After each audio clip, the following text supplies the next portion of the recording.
ओम श्री गणेशाय नमः। आज हम स्वामी चरणदास जी के ग्रंथ ज्ञान स्वरोदय के 3 अत्यंत गूढ़ दोहों पर चर्चा करेंगे।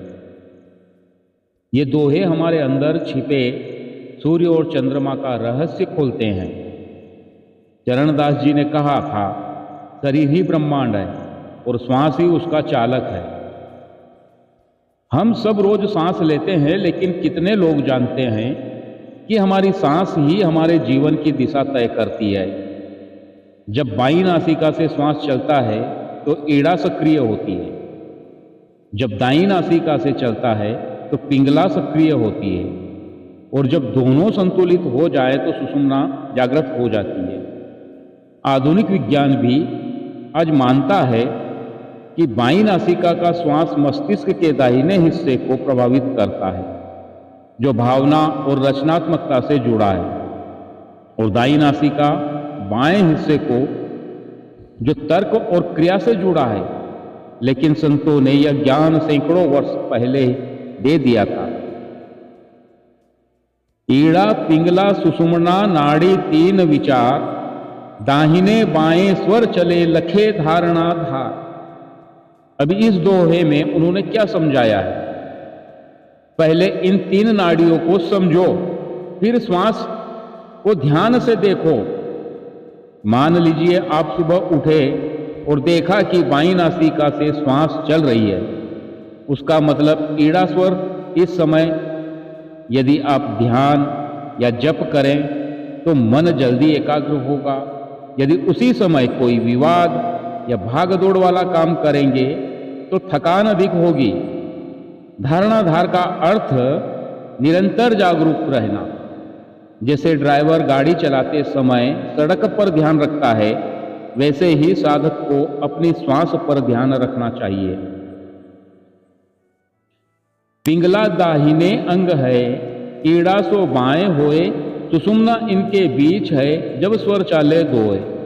पिंगला दाईं ओर, ईड़ा बाईं ओर, सुषुम्ना बीच में। सबसे महत्वपूर्ण बात यह है कि जब स्वर चाले दोए, जब दोनों नासिकाओं से श्वास बराबर चलने लगे, तब सुषुम्ना सक्रिय होती है।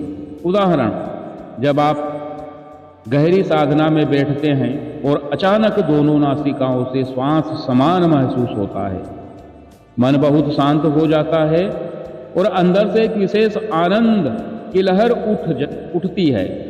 यही सुषुम्ना का संकेत। योगी इसी अवस्था को ब्रह्म नाड़ी का खुलना भी कहते हैं।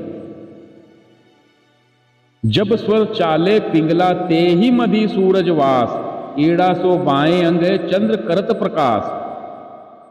पिंगला सूर्य स्वर, ईड़ा चंद्र स्वर। सुबह यदि पिंगला चल रही हो तो व्यायाम, व्यापार, यात्रा अच्छे रहेंगे। यदि ईड़ा चल रही हो तो ध्यान, पढ़ाई, शांत बैठना बेहतर रहेगा।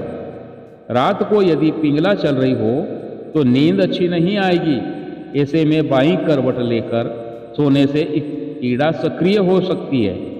ये ज्ञान जीवन को बहुत आसान बना देता है। दिन को चलावे ईड़ा, रात को चलावे पिंगला। सो योगी भरपूर, अर्थात रात को पिंगला स्वर हमें चलाना चाहिए, सूर्य स्वर रात को चलाना चाहिए। एक बार एक साधक ने पूछा, गुरुदेव मैं बहुत साधना करता हूं, फिर भी मन चंचल रहता है। तो महाराज ने कहा था कि बेटा तुम साधना तो करते हो, लेकिन अपने स्वर को नहीं देखते। सूर्य के समय चंद्र का काम करते हो और चंद्र के समय सूर्य का, इसलिए फल नहीं मिलता। उस दिन साधक ने अपनी श्वास का निरीक्षण शुरू कर दिया और उसे आंतरिक अनुभव होने लगे। क्या हम स्वर को बदल सकते हैं? सुषुम्ना कब जागती है? रोज कितनी देर स्वर का निरीक्षण करना चाहिए? कब कौन सा काम करना चाहिए जिससे हमें लाभ मिले? आदि अनेक चीजों पर हम विस्तृत चर्चा करेंगे। आज कि युग में भरपूर झूठ फैला हुआ है। इसी झूठ को हम पर्दे से बाहर सत्यता की ओर ले जाने का प्रयास करेंगे, ताकि योग्य साधक आगे अपने जीवन का मार्ग प्रशस्त कर सके और अपने जीवन को आनंद और अनुभूति से भरपूर कर ले। प्रिय साधकों, चरणदास जी के ये 3 दोहे हमें सिखा गए हैं कि हमारा शरीर स्वयं एक मंदिर है और श्वास उसका पुजारी है। एड़ा, पिंगला और सुषुम्ना, ये 3 नाड़ियाँ ही हमारे जीवन का रहस्य खोल देती है, सब बता देती है। आगे हम इसके बारे में विस्तृत चर्चा करेंगे और समझेंगे कैसे होता है अपने प्राण वायु से सब कार्य। आइए आज से ही अपने श्वास का निरीक्षण शुरू करें। सुखदेव गुरु और चरणदास जी के चरणों में मेरा कोटि कोटि प्रणाम है। आप सभी को बहुत बहुत धन्यवाद।